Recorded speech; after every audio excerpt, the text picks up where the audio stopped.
থেকে 400 বা 500 বছর আগে মুঘলরা ভারতবর্ষকে শাসন করত। ঠিক সেই সময়ই 400 থেকে 500 বছর আগে রাম জন্মভূমির যে মন্দির, সেখানে মন্দির ভেঙে সম্রাট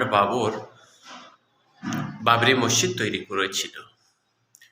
400 থেকে 500 বছর আগে যখন অখণ্ড ভারতকে মুঘল সাম্রাজ্য দ্বারা শাসন হচ্ছিল, তখন উত্তরপ্রদেশে অযোধ্যাতে হাজার হাজার বিঘে জমি মুসলিমরা ফুল চাষ করত এবং সেই ফুল চাষ দিয়ে বিভিন্ন মন্দিরে ফুল দিয়ে দেবদেবীদের আরাধনা করা হতো।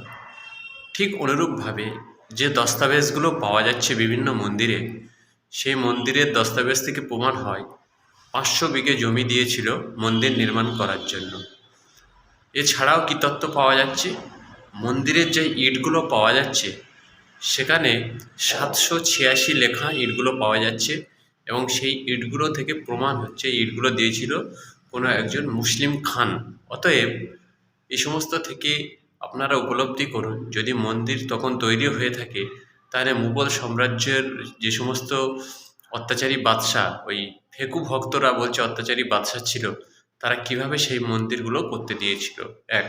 2 নম্বর পয়েন্ট হলো, যিনি রামচন্দ্রের জীবনচরিত লিখেছেন সেই বাঙালি কবি তুলসীরাম দাস, তিনি 1528 খ্রিস্টাব্দের কাছাকাছি জন্মেছিলেন এবং 1528 খ্রিস্টাব্দেই বাবরি মসজিদ ভাঙা হয়েছিল।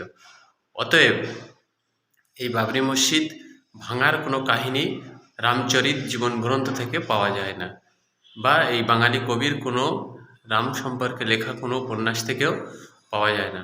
অতএব আমাদের সমস্ত কিছু জানার আগে একটু যাচাই বাছাই করতে হবে। 23শে জানুয়ারি বাঙালিদের জন্য একটি গর্বের দিন।